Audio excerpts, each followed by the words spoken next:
Coming up, we have your April 2024 Las Vegas real estate market update. Hi, I'm Steve. And I'm Kristen. We are the Thomas Group with Real Broker, your local Las Vegas and Henderson Realtors, here today to bring you your April 2024 Las Vegas real estate market update. So, a lot been happening, Kristen. Yeah, lots been happening. So, something that we're going to touch on today are interest rates. Where are they going? How is that going to affect the market?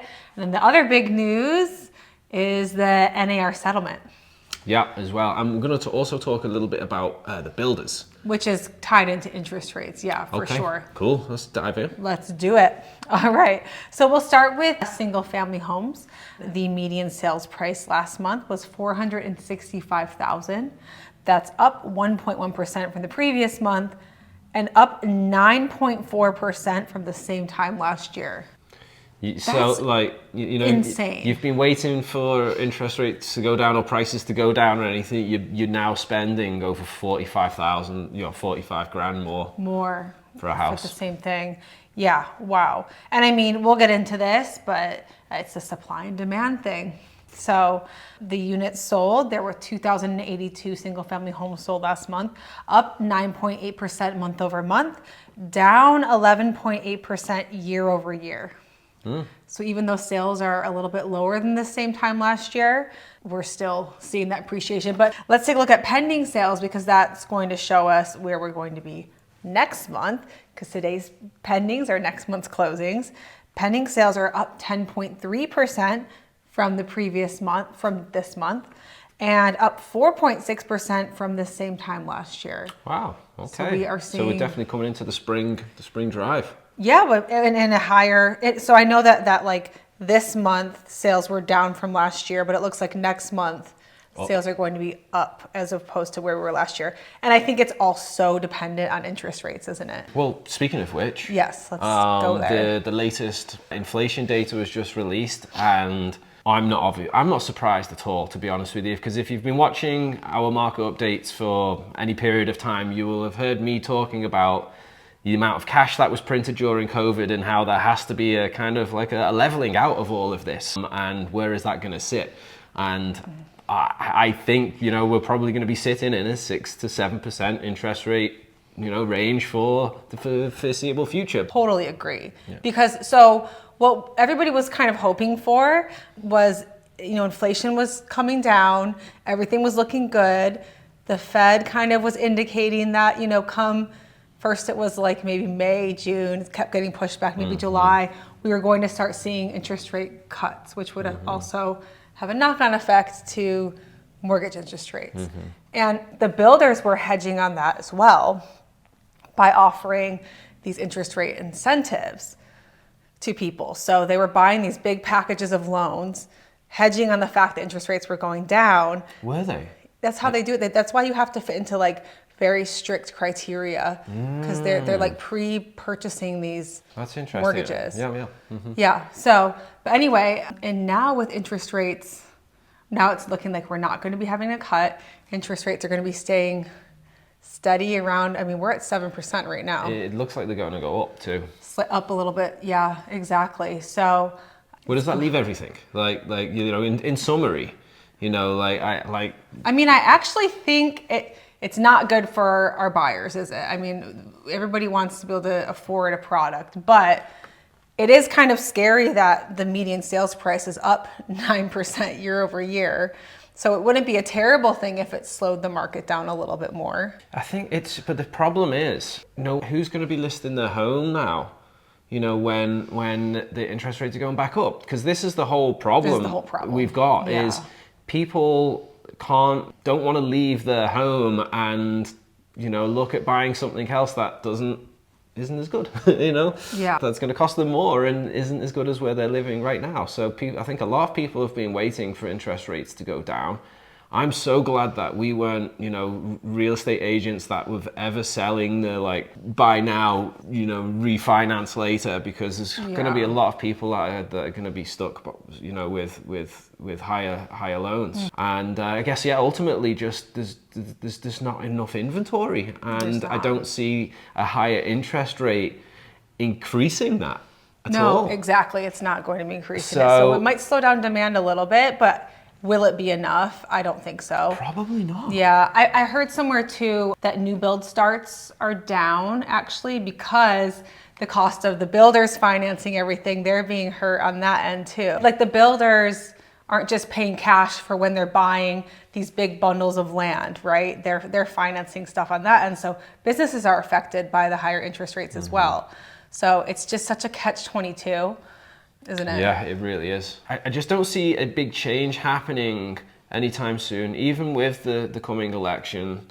I think the only big change that could come would be something that none of us can control. Well, none of us can control any of this anyway, but but a war or something, like that, which could be on the cards as well. Yeah. But who knows what, how that would play into things. I don't know. But I think that ultimately, if you're buying now, I think now is a very good time. Yeah, I agree. If you're thinking about buying in the next couple months, I would tell you buy as soon as you see this video, call me and let's find you a new construction that can close by the end of next month so I can lock you into a 5% interest rate. Oh yeah, tell them about that. Because the builders, most of the builders for the past 4 months have been offering these interest rate incentives, like I talked about, because they were hedging on the rates going down. They thought it was a safe bet for them as well. And now with interest rates going up, they're pulling back. I do so much new construction, so I'm always in touch with the sales reps, and they're all telling me hey, I just got out of my meeting. We're pulling our interest rate incentives, starting next week. So like I said, if you have the ability to potentially buy, within the next few weeks, buy new construction. That's my best advice because it makes a huge difference over the course of a loan at a 5% rate versus a 7%. Yeah, and the other good thing about new construction is typically whenever you're buying a home in a community in which they're still building them out, the prices are at the lowest point you see them. And then as the builder sells through, they go, the prices increase. So I think there's a couple of great advantages there, potential equity appreciation and of course saving money on your interest rates. Yeah, absolutely. All right, let's continue on. I don't know where we were. Let's talk about inventory for single family homes. There were 2,724 new listings taken last month. That's up 7.5% from the previous month and up 6.2% from last year. So that's really good. We're seeing more inventory around the board. Is that enough to keep up with demand? The numbers say nope.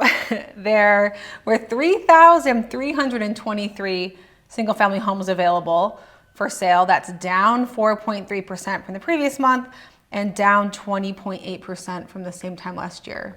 Wow. And we're seeing that in new construction too, where even there was a bunch of quick move inventory in January, there's almost nothing now. And I mean, whatever comes on the market, it's getting snapped up really quick.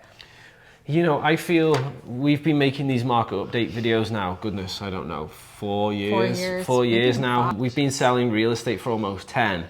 And I'm just wondering when they're kind of is there going to be a slowdown here? It's just so much construction, development, new things happening, interest, people, moving here. Is that going to slow? Right. Not in the foreseeable future. Doesn't look like it, does it? No, I mean, Las Vegas is growing so much, and that's what's putting all this pressure on the market. Very last thing I want to talk about is months of inventory, which is... It's a good indicator of basically how fast, if we keep selling the homes at the rate we're selling them, how fast we would sell them all. Yes, thank you, Steve. And we are at 1.6 months of inventory.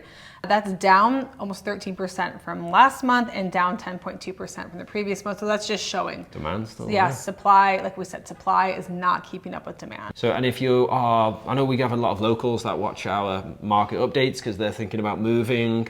What do you think about, someone's thinking about selling right now?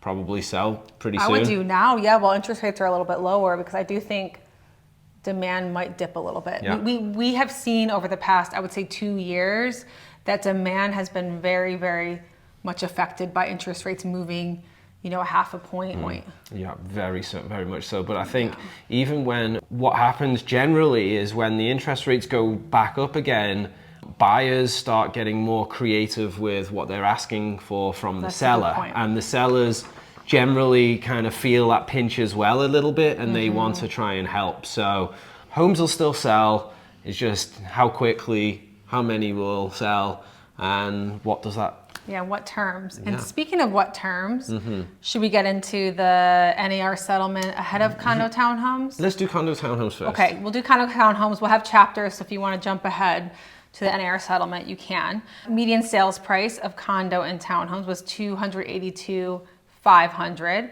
That's down 0.2% from last month. That's essentially the same. And we're up 8.7% from the same time last year, which again is just really crazy. Really, really crazy. You know, especially just because sales, like if you just looked at the number of sales, you would not expect that because the number of sales are down. Yeah. It could be misleading, but we're giving you all the facts that really paint like the full picture of the market. There were 590 units sold. That's up 11.3% from the previous month, down 1.8% from last year. Pendings looking good. Pendings are up 9.6% month over month, and about the same as they were last year. Let's look at listings, which will affect our inventory.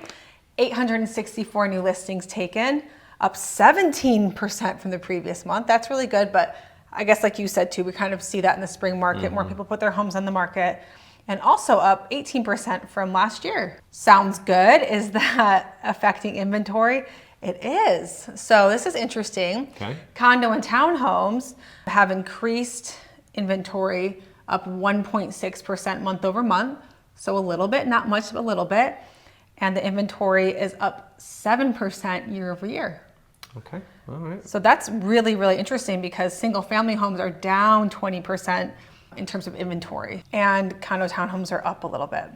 So where does that put us at our months of inventory? We are at 2 months, and that's very heavily favoring the seller. That's down 8.7% from last month. So we're seeing that shrink month over month and up 9% year over year. Healthy all around? Healthy all around. And because I know at the beginning of this year, you and I made some little predictions as to where we would be kind of, you know, in terms of appreciation over the course of the year. I think we're almost getting there. We're almost to where we thought we would be by the year end, Let's talk about the NAR settlement. For anyone that's like, NAR settlement, what does that mean? I'm sure you've heard on the news or you've read on the internet, real estate agents, well, basically the way they're going to be getting paid when they're working with buyers could essentially be changing. So do you want to give everyone the lowdown? So how things worked before was that the seller would agree to pay the seller's broker, the seller's agent, a certain percentage commission, which was always negotiable, and that the seller's broker would then give a portion of that to the buyer's broker in exchange for bringing a buyer. But what got sticky was some of the MLSs required that there was something offered to the buyer's broker on the MLS. So in our market, it had to be at least $1 in order for a property to get put on the MLS. And so sellers sued and said that it's an antitrust violation, they're being forced to pay. And so now this is all changing, right? It's all changing, and we could have a discussion about this for 3 hours. I've had very lengthy discussions and conversations with people, but more importantly, I am interested to hear what the viewers think about all of this, because I just want to give you a slightly different view and opinion on this, because I'm British, all right? So I grew up in England, and in England, in the UK, should I say, how real estate transactions work, it's completely different to how it is over here. And when you buy a house, as an example, in England, you don't hire a real estate agent to help you buy a house. You hire an attorney, right? And let me just ask you, how many houses has an attorney been in this week, right? How many communities have they been in? Do they know the ins and outs of them all like we do, right? The answer is no, right? And it's a very, very different experience in buying and selling a property in the UK. It takes an extraordinarily long period of time to buy and sell for various reasons. But when I learned about real estate and I came to America, it felt to me like it was so aligned with the American values and the way we are, right? We're a tipping culture for a start, in that we give when we appreciate, right, service and stuff. And I think the same, like, almost philosophy, I felt the same philosophy with when you're buying a house, because when we bought our house, before we got into real estate, we bought our first house, and I found out that we were able to use a real estate agent who was one of Kristen's friends. And I said to Kristen, is this going to cost us any money? No, it's not going to cost us any money, because whoever the house that we end up buying, the seller's going to pay her fees. And I thought that was really, really great. It's forward thinking. It's allowing buyers to have independent representation, right? Have professional representation from someone that can, like, negotiate and go to battle on their behalf. And it didn't cost us anything. And then when we sold our house, we paid that forward. The next person that came, we gave a little bit of our equity to that person to come in.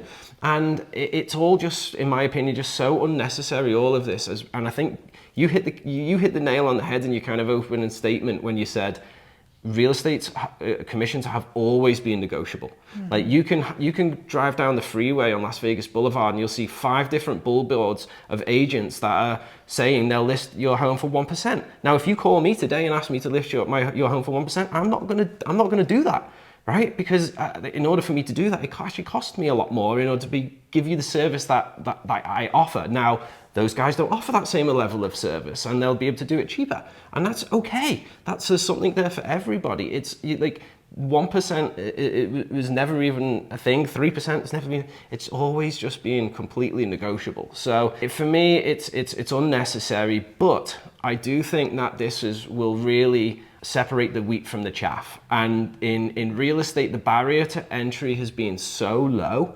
Like, anybody can get a real estate license, and because anyone can get a real estate license, I unfortunately think that those types of people have been the ones that have been giving good people, good agents a bad rep. A bad rep. So yeah, I think now buyers, whenever you hire a buyer, like when buyers are coming into our office now, by law, we have to sign what we call a buyer's brokerage agreement, which basically states that you are committed to us, we are committed to you, but also on that buyer's brokerage agreement is a percentage, right, that we have to work for. And if we're showing you homes and those sellers aren't willing to offer a commission or the same amount, that's going to have to come out of your pocket. So how do you feel about that? Like I'm really curious what everyone's thoughts are, because when you look at, like, the bigger picture here, it's like, who are the sellers that brought this on, right? Like who's got something to win in this? Right. Who's got something to lose? Mm-hmm. Where's the money? Where's people's attention going, right? And if you start thinking about all of this, I'm not going to give you my thoughts on it, my opinion, but you can be smart in understanding that it's basically being manipulated and changed in a way that just really didn't need to be changed. Now, I'm okay with the evolution of things changing and real estate commissions changing. I honestly think a lot of real estate agents have been getting paid too much money, my opinion. Yeah, I personally think there should be a sliding scale based on what real estate agents get paid, but that's just my opinion. Who cares what I think?